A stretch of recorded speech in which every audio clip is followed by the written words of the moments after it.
Itong ABS, mag-expire ang contract ninyo, mag-renew kayo, aywan ko lang kung ang mamayari. Kasi ang Pilipino ngayon lang makaganti sa inyong kalokohan. What's up mga tol? Tara at pag-usapan po natin ang mga issue ng ABS-CBN. At para maliwanagan po ang iba nating mga kababayan. Ang ABS-CBN po ang pagmamayari ng mga Lopez clan. Sino nga ba ang mga Lopez clan mga tol?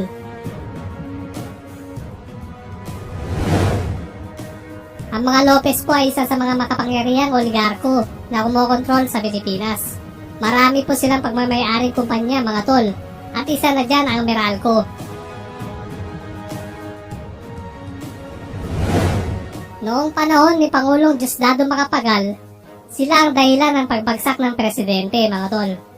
Nagpakalat sila ng sari-saring black propaganda hanggang sa tuluyang bumagsak ito. At noong panahon po ni Pangulong Ferdinand Marcos, para sa kaalaman po ng lahat, magkadikit po ang Pangulong Marcos at ang mga Lopez. Subalit sa di inaasahang pangyayari, sa isyu ng tax nagsimula ang hidwaan nila. Ang kagustuhan po ni Pangulong Ferdinand Marcos na 40% ang tax na mapupunta sa gobyerno natin ay hindi po sang-ayon ang pamilyang Lopez dito. 15% lang po ang pinaglalaban ng mga Lopez na mapunta sa gobyerno natin. Dahil po dito, nagsimula po ang hidwaan ng Pangulong Marcos at ang mga Lopez. Nagpalabas po ang mga Lopez ng iba't ibang black propaganda sa media laban kay Pangulong Marcos. At naging dahilan po ito para ipasara ni Ferdinand Marcos ang ABS-CBN. Subalit isang araw mga tol, nanganib ang isang kumpanyang pagmamayari ng mga Lopez. Ito ay ang Meralco. At nanghingi po sila ng tulong sa gobyerno natin sa pamamagitan ni Pangulong Ferdinand Marcos. Sinagip ng gobyerno natin ang Meralco mga tol. Subalit hindi alam ni Pangulong Ferdinand Marcos na may plano na ang mga Lopez na pabagsakin ng pamahalaan. Kaya nakipagsabuatan ito kay Ninoy at Cory Aquino. Noong nagtagumpay sila at naupo si Cory mga tol sa pagkapresidente, ibinalik ni Cory ang ABS-CBN at Meralco sa mga Lopez. Kaya ganun na lang ang utang na loob ng mga Lopez sa mga dilawan mga tol.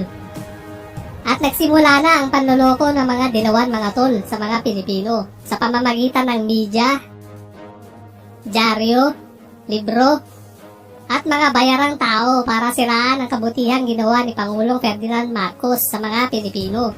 At nagpahanggang ngayon mga tol, pag pamilyang Marcos at pamilyang Duterte ang laman ng kanilang pahayagan, ay puro paninira at walang katotohanan ang inilalabas nila sa taong bayan. Yan po ang mga taong walang pakialam at kinabukasan ng ating bayan at sariling kapakanan lamang nila ang iniisip nila. Isipin mo mga tol, 34 years na nilang niloloko ang mga Pilipino. Regarding naman po sa franchise renewal ng ABS-CBN mga tol, maraming nagsasabi na tinatakot lang daw ni Pangulong Duterte ang executives ng ABS-CBN. Dahil makatao ang Pangulo at dahil tiyak na marami daw ang maapektuhan gaya na lamang ng pagkawala ng trabaho ng libo-libo nitong empleyado. Kasama na dyan ang mga artista, talent arms, journalists, contractual or mga job order employees sa buong Pilipinas. Hindi daw magagawa ng Pangulo na ipasara ito. Isa pa daw sa dahilan mga tol ay mayroong mga supporters si Pangulong Duterte na nasa ABS-CBN din na naghahanap buhay tulad ni Robin Padilla, ang Barreto family, si Aisa Sigera, Sharon Cuneta, Bayani Agbayani, Philip Salvador, at marami pang iba. At kung pagsasamahin ang kanilang mga panawagan, ay magdadalawang isip daw ang Pangulo mga tol na ipasara ang network na ito. Naku po mga tol, nagkamali na naman sila ng iniisip. Lalong-lalo na mga tol yung mga talent artist ng ABS-CBN. Napilit nilang sinasabi na walang violations ang kanilang kumpanya. At pilit pa nilang hinihikayat ang sabayan ng Pilipino na labanan ng gobyerno para sa kumpanya nilang maraming nilabag na violations. Naku po mga tol, talagang madrama ang mga ito. At idadamay pa nila ang sabayan ng Pilipino sa kalokohan nila. Ano sa palagay nyo mga tol? Naniniwala ba kayo na hindi alam ng mga talent artists ng ABS-CBN ang violations ng kanilang kumpanya? Maraming nagsasabi mga tol na nagdadrama lang ang mga artistang ito para suportahan sila ng mga fans nila. Pero hindi na po tanga ang mga Pilipino ngayon mga tol. Malawak po ang social media at hindi po nila manloloko ang karamihan sa mga Pilipino. Bistado na ang gimmick nila mga tol. Pinapakita lang nila sa sambayan ng Pilipino na kahit mali ang gawain ng kumpanya nila, ay papanigan pa din nila ito. Galawang dilawan din ang mga style nila mga tol. Sa mga hindi po nakakaalam, ito po ang violations ng ABS-CBN. Napilit nilang sinasabi na wala silang nagawang violations. Para gawing mangmang ang sambayan ng Pilipino at para samahan sila sa pinaglalaban nilang kalokohan. Ito po ang violations nila. Nagbebenta po ang ABS-CBN ng TV Plus na walang prangkisa o lisensya. Yung tungkol naman po sa renewal process nila, nagka-problema dahil lang sa letter S. Iisang channel lang po mga tol ang nasa 1995 na kontrata nila. Pero nung nag-renew po sila noong 2014 mga tol, dinagdagan nila ng S yung channel. So ginawa po nilang channels.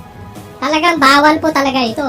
At kabilang dito mga tol ang KBO na free to air dapat ang mga palabas na yan. Pero pinagbabayad ng ABS-CBN ang sambayan ng Pilipino ng 30 pesos para sa subscription ng KBO kasama na po yung rates ng TV Plus. Na free naman po dapat talaga yun. Hindi ba kayo nagtataka mga tol kung bakit walang TV box ang GMA at iba pang mga local channels dito sa atin? Kasi po sumusunod po sila sa batas at talagang bawal po talaga ito. At dahil sa ginagawa ng ABS-CBN mga tol, madaming small-time cable channels na nagsasara at nalulugi dahil sa ginawa nila. Biruin nyo mga tol, gumamit sila ng isang frequency for 13 channels na dapat isa lang. Na dapat po ay 1 franchise is equal to 1 channel. Ang ABS-CBN po ay may 1 franchise pero 13 ang channels. Pinagkakitaan pa nila mga tol ang test frequency na dapat libre. Pinagkakitaan nila ang TV Plus box. At talagang bawal po ito, pero pinagpatuloy pa din nila para kumita sila ng malaki. Hindi po sila sumunod sa batas. Tapos noong 2014 po, hanggang ngayon, hindi pa din nila ito inaayos. So ABS-CBN ang may kasalanan mga tol, kaya nagsara ang kumpanya nila. Sila din ang may kasalanan kaya nawala ng trabaho ang mga empleyado nila. Kung mahal nila ang mga empleyado nila, dapat inayos na po nila yan 6 years ago pa. Ang daming nasayang na taon mga tol. Kaya wala pong ibang sisisihin kundi ang ABS-CBN din. Nagpabaya po sila sa kumpanya nila. Eto pa mga tol, gusto ata nila makalibre sa mga violations nila. Kaya hindi nila ito inaayos simula pa noong 2014. Na ang Pangulo pa ay si Noynoy Aquino. At umaasa sila na mananalo ulit ang isa sa mga dilawan sa pagkapangulo. Para mapawalang bisa ang mga violations nila. At tuloy-tuloy pa din ang prangkisa nila mga tol. Maraming nagsasabi mga tol na hindi daw makakalusot ang ABS-CBN. Una mga tol, kahit i-consider pa ng Pangulo ang panawagan ng mga empleyado at mga kaibigan nito na nasa ABS-CBN, hindi pa rin ito papayagan ni Pangulo Duterte na makarenew sila ng prangkisa. Sapagkat matagal na nagtitimpi ang Pangulo sa mga abusadong oligarko sa ating bansa. At talagang loyal din siya sa Pilipinas mga tol at walang kaibigan sa kanya. Pantay-pantay po ang tingin niya kung batas ang pag-uusapan. Pangalawa mga tol, walang pag-aatubiling pinirmahan po agad ni Pangulong Duterte ang franchise ng GMA Network noong 2019. Marami din pong kabuso ang against kay Pangulong Duterte pero pinirmahan niya pa rin ito. Ito ang katunayan mga tol na wala siyang pakialam sa sinasabi ng mga tao sa kanya.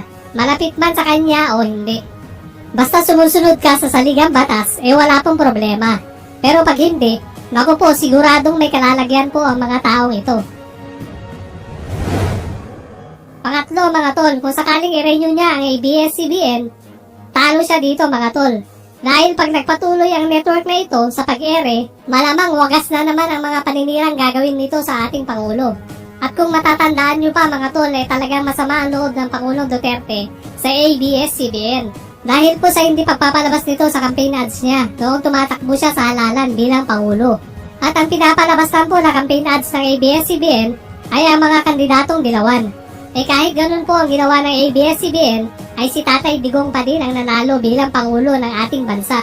At napahiya po ang ABS-CBN sa payag ni Pangulong Duterte sa issue ng campaign ads niya. At gustong ibalik ng ABS-CBN ang ibinayad ni Tatay Digong na 2.8 million pesos para sa campaign ads niya. At lalo pong napahiya ang ABS-CBN mga tol sa kanilang ginawa. Dahil hindi na po tinanggap ni Tatay Digong ang cheque ng ABS-CBN sapagkat tapos na ang eleksyon at siya na ang presidente. Mga tol, maraming salamat po sa panonood. Paki-share po ang video ito para malaman ng sambayan ng Pilipino ang katotohanan. God bless po sa ating lahat.